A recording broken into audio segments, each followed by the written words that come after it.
Assalamualaikum warahmatullahi wabarakatuh. Kami kelompok 1 dari mata kuliah Tarikh Tasrif akan sedikit menjelaskan materi kondisi Arab sebelum Islam.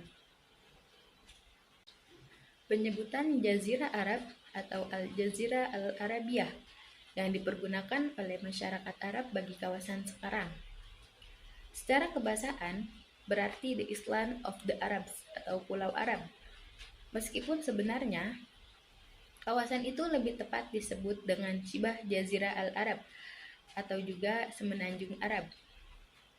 Dalam konteks ini, pemakaian istilah Jazirah Arab yang sering dijumpai dalam berbagai referensi sejarah hendaknya dimaklumi dengan tepat menunjukkan istilah yang benar, sesuai dengan fakta geografisnya.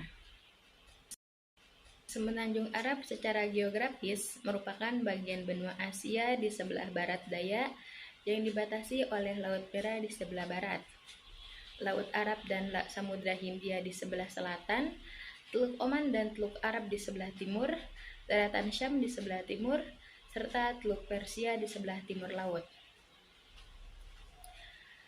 Luas kawasan ini sekitar 3.237.500 km yang sekarang meliputi berbagai negara, yaitu negara Saudi Arabia, Yaman, Oman, Qatar, Bahrain, Kuwait, Uni Emirat Arab, serta wilayah bagian selatan dari Irak dan Yordania. Di sebagian besar, kawasan ini terdapat banyak pegunungan dan lembah yang curah hujannya sedikit, serta keadaannya berbatu-batu dan bergurun pasir, sehingga tidak subur. Tanah yang subur biasanya berada di daerah yang mendapatkan curah hujan yang tinggi. Tanaman yang sering dijumpai antara lain seperti kurma, gandum, kopi, akasia, anggur, dan kacang almond. Sedangkan hewan yang dapat ditemui diantaranya yaitu unta, keledai, domba, kucing, dan anjing. Kondisi geografis yang demikian turut berpengaruh terhadap corak kehidupan masyarakat Arab. Baik, dilanjut ke pembahasan kedua, kondisi masyarakat Arab sebelum Islam. Secara naluriah, terungkap bahwa setiap manusia cenderung untuk memiliki agama. Nah, makna agama di sini adalah hubungan antara makhluk dan Sang Maha Pencipta atau Al-Khaliq. Ada pendapat yang mengatakan bahwa kecenderungan keagamaan manusia didorong oleh adanya rasa takut kepada sesuatu yang diyakininya. Dan pendapat lain menjelaskan bahwa agama muncul dari penentuan manusia terhadap kebenaran. Manusia mulanya dilahirkan tidak mengetahui sesuatu dengan jiwa, akal, dan indranya. Akhirnya manusia mempunyai pengetahuan. Namun, karena keterbatasan akal dan indranya, maka ia kemudian mendapatkan pengetahuan dari Tuhannya melalui wahyu yang disampaikan para nabi yang diutusnya. Dalam konteks bangsa Arab, ternyata mereka juga mempunyai agarna atau keyakinan tersendiri. Kondisi keagamaan masyarakat Arab sebelumnya kedatangan agama Islam. Mayoritas mereka adalah menyembah berhala, meskipun pada awalnya mereka sudah mengenal ajaran tauhid yang mengutamakan keesaan Allah Subhanahu wa taala. Penyembahan berhala oleh masyarakat Mekah yang menyimpang dari ajaran Nabi Ibrahim alaihissalam diawali oleh Amr bin Luhai, pemimpin suku Khuza'ah setelah menyingkirkan suku Zurhum yang terpengaruh paganisme Wastaniyah di negeri Syam. Ia meletakkan berhala Hubal terbentuk manusia di dalam Ka'bah. Praktik ini kemudian diikuti oleh setiap suku yang mempunyai berhalanya masing-masing dan diletakkan di Ka'bah, sehingga dijumpai sekitar 360 berhala di Ka'bah yang akhirnya dihancurkan oleh Nabi Muhammad SAW ketika peristiwa Fathul Mekah atau pembebasan Mekah pada tahun 8 Hijriah atau 629 Masehi. Perkenalkan, nama saya Ina Zulfatulailah dengan Indom 411366. Di sini saya akan melanjutkan pembahasan tentang kondisi politik Arab sebelum Islam. Secara umum, Masyarakat Arab itu tunduk pada sistem kabilah atau sistem kesukuan sebagai pemimpin masyarakat. Pemimpin suku harus dijabat oleh seseorang yang memiliki kualifikasi tertentu seperti keberanian, kedermawanan, serta kebijaksanaan yang biasanya disebut dengan syekh. Syekh dipilih dari suku yang lebih tua, biasanya dari anggota yang memiliki hubungan famili. Syekh tidak memiliki wewenang memaksa serta tidak membebankan tugas-tugas dan mengenakan hukuman.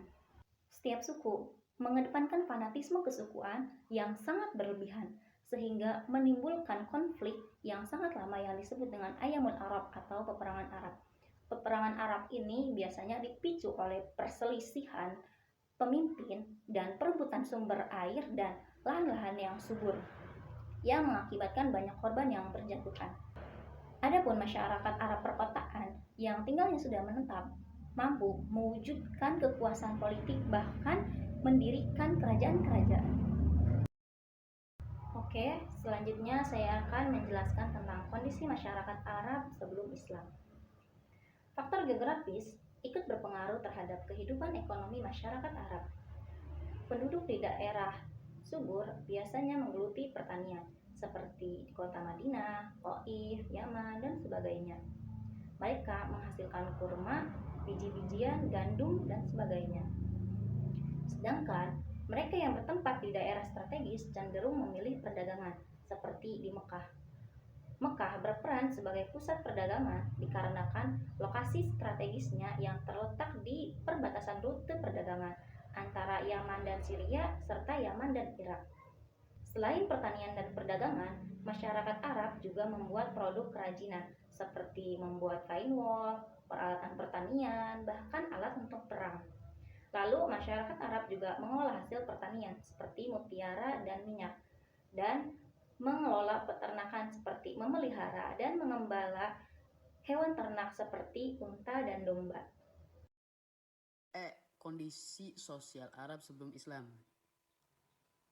Secara sosiologis historis, masyarakat Arab dikelompokkan menjadi dua, yaitu Arabaidah dan Arabakiyah.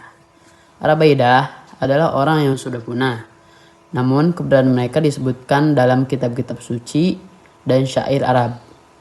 Misalnya kisah kaum Ad dan Tsamud. Sedangkan Arabakiyah adalah orang-orang yang tidak punah.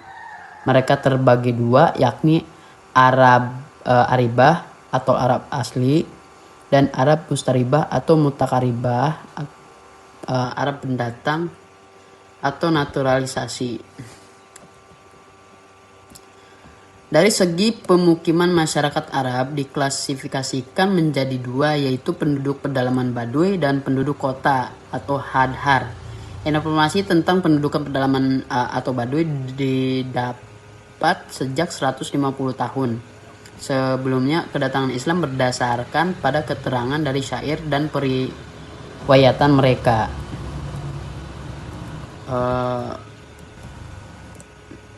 Dalam struktur stratifikasi sosial, posisi tertinggi masyarakat Arab diduduki oleh pemimpin pemerintahan atau kepala suku yang diikat secara kuat oleh fanatisme kesukuan.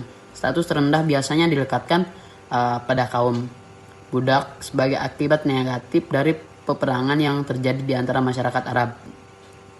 Selain menimbulkan perbudakan, peperangan juga mengakibatkan perempuan dalam status rendah. Dan bukan anak-anak perempuan dikubur secara hidup-hidup oleh sebagian dari suku Asad dan tawanan, atau disebabkan oleh faktor kemiskinan. Dalam masalah pernikahan atau hubungan suami istri dijumpai poligami oleh seorang suami terhadap sejumlah istri yang tidak ada batasnya. Poliandri oleh kaum perempuan, pernikahan istibda, yaitu suami memperbolehkan istrinya untuk dihamil pria lain agar mendapatkan anak yang berkualitas baik. Pernikahan suami terhadap dua wanita yang bersaudara sekaligus pernikahan anak terhadap janda ayahnya. Hak talak di tangan suami sekaligus secara mutlak, serta perjinaan.